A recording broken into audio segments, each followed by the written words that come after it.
Hello everyone, we're here at LancasterWall and we're talking about these, the Drone HV 2.1s. So these drones are described by Madrock as the do-it-all shoe, something to have in your quiver if you're not too sure where you're going, what you might be doing, and you want something that'll just cover you for all bases. So let's see if that's going to be the case today.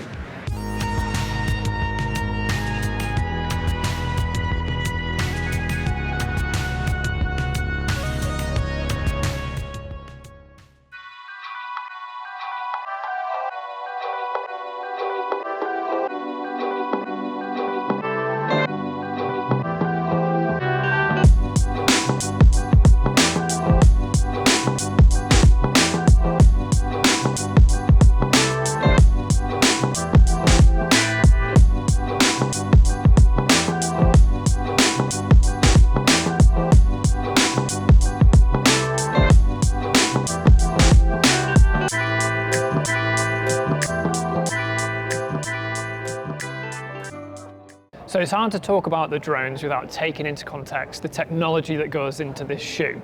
The innovations around the construction of this shoe especially is what makes it so interesting and so different from what else is on the market. So the first things we should really talk about in terms of construction that might inform how the shoe will feel is certainly this huge chunk of rubber at the front, this huge chunk of rubber at the back, and then this little bit of tension in the middle here. So Madrock uses a construction method where this is all one piece of rubber. There's not an independent rand and then an outsole and tensioning and everything. It's all one big piece here. As you can imagine, that comes with some great construction benefits and some cost cutting as well, which is then passed on to the consumer. But what does it mean for how the shoe feels? It's a very good question, which we'll hopefully explore today. And it's not only the front of the shoe that has this construction, the rear is also one big piece of rubber. Now the heel is notorious, it has a bit of a reputation for having a slight cut out of it, the cheat heel as it's been named. In terms of the compound of rubber that's used, it is the Californian-made Science Fiction 3. Madrock's very proud of the compound, and if I was to compare it to other things, it kind of reminds me of XS Grip 1, somewhere between XS Edge and XS Grip 2. It's not the stickiest thing I've ever felt underfoot, but it's certainly not the stiffest either. So we've got a bit of a treat here at LancasterWall. We've got the KilterBoard, which isn't available at, every gym that you come to, so it'd be rude not to give it a little bit of a go. So we're on something reasonable. We're at 45 degrees, so we'll see how these perform on a bit of an overhang, on some reasonably generous holds, somewhat positive edges. So it should be a bit of a treat for these slightly stiffer shoes. Let's see how we get on.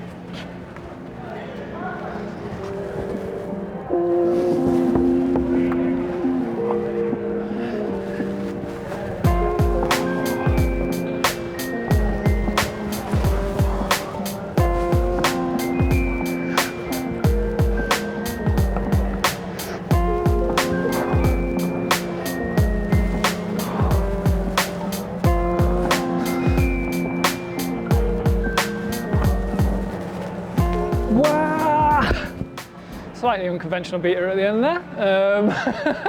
Definitely not what was intended. So how are we performing there? Yeah, so quite a nice amount of sensitivity underfoot for me. I think on the board, probably more on the woody than the kilter. They'll feel very much at home, certainly on positive edges, really nice, precise end to the shoe. But yeah, pretty happy on an overhang. They've got a slight downturn to them that kind of like is built into the front of the shoe, actually within the rubber. So getting some power down over the front of the toes isn't an issue. It's just whether you've got enough power to move them, because the rubber is quite stiff. So anyway, let's move from the boards and go to something a bit more commercial. In terms of traits, just out of the box, you'll notice that the front end of the shoe is very, very stiff, not only in the outsole, but over the tops of the foot as well. So kind of brace yourself for that experience when you're fitting them and getting them delivered or trying them on in a showroom. They can feel, yeah, quite tight and unmoving, some might describe, on initial wear, but with a little bit of heat and a little bit of time, they do soften up to some degree. But I have to say, they're not a soft shoe. I know Mad Rock described them as a do-it-all shoe, but in the, if you zoom out, it's definitely one of the stiffest shoes on the market. But out of the drone lineup, in my opinion, I do think the 2.1 is probably the softest of the bunch, and I think that comes down to the midsole construction. So the midsole of this shoe is a 1.8mm compressed polyester and polycarbonate midsole. Yeah, try saying that 3 times fast. And the shape of it is a little bit like the Ondra Comp's horseshoe midsole. So it follows mainly the very tips of the toes around the top of the shoe. It's not a large insert that goes further down. And this means that it's not very invasive. It gives you subtle support, but it still retains the softer characteristics of the shoe. But as we've said, the shoe itself is probably on the stiffer side in the grand scheme of things. Oh, one of these maybe. What's that yellow like? The first one. Doesn't look too bad. Doesn't look too bad. Doesn't look too bad.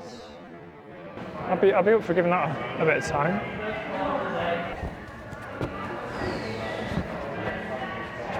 There. Yeah, I read that really poorly. Really poorly. Quite tiring, this climbing, Mark, isn't it?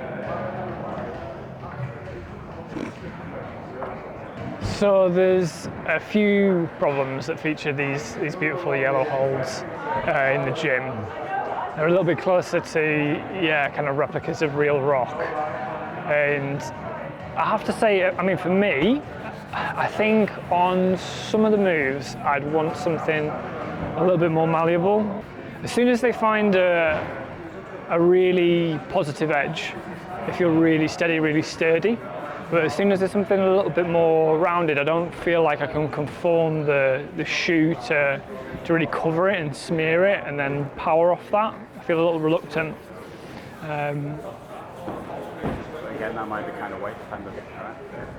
Yeah. So again, like if you're, I mean, I'm probably on the more extreme end to be using these kind of shoes because they give me lots of confidence on things in a board environment. Tiny little footholds that are very positive, but anything that feels a bit more rounded, I almost feel like I'm glancing off them rather than kind of letting the shoe conform around the hold and grip to it. So that's something to bear in mind. Anyway, let's give this one a go.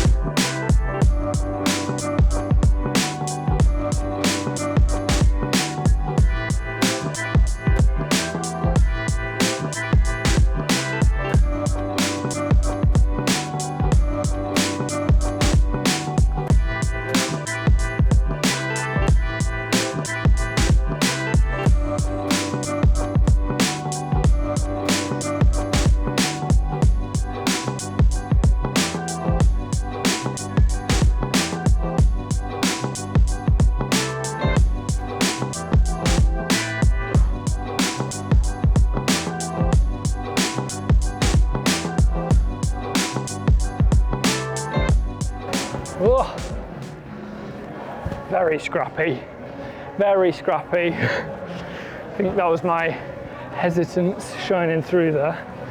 Should have smeared on that. Smeared on that. Big volume there. Should have definitely been smearing on there, but I just didn't want to.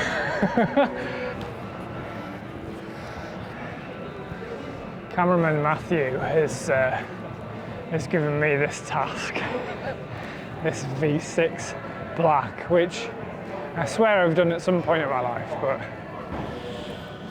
yeah, it's quite tough. So I'd love to send it. but it's okay if I don't. It's all learning. As we all know, climbing is not a linear progression.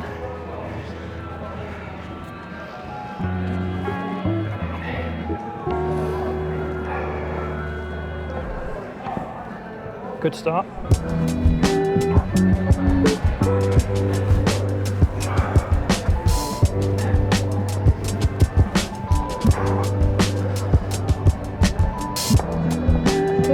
Muddled up. Oh. See, the heel is great here. Really nice. I could rest here, but I can't really. So I'm just wasting energy and time. Let's give it a go. It's not good enough. So, at least I displayed what the heel is capable of. So, I don't know if you'll be able to get this, Matt, but we have a really nice like in-cut edge on here. And then the drone heel, as you can imagine, with the edge that's built into that rubber mold, just latches on here. And it gives you such a great amount of confidence. If I was a stronger climber, I could have probably rested on it a little bit more. But I have to say, yeah, giving you that purchase from the heel cup itself, really cool. And yeah, who'd have thought it? Relevant to indoors and outdoors. What a treat. So the drones are fantastic for work on really positive small footholds. So we've got a digital training board here at Lancaster, and it uses a sequence of wooden holds and then resin footholds that vary in difficulty and size. And I have to say, this is where I think the drones have felt most at home.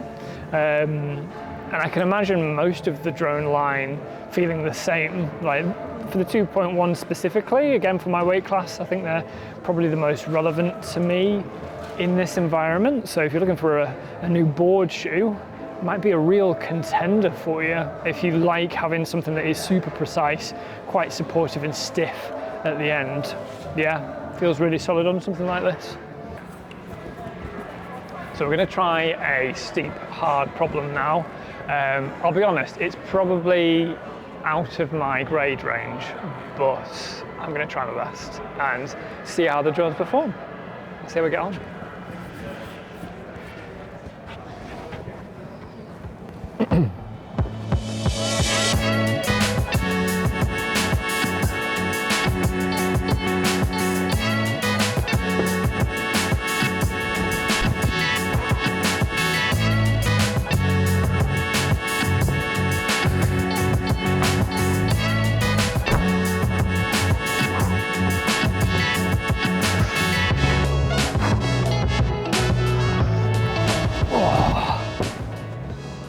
Humble pie is eaten today.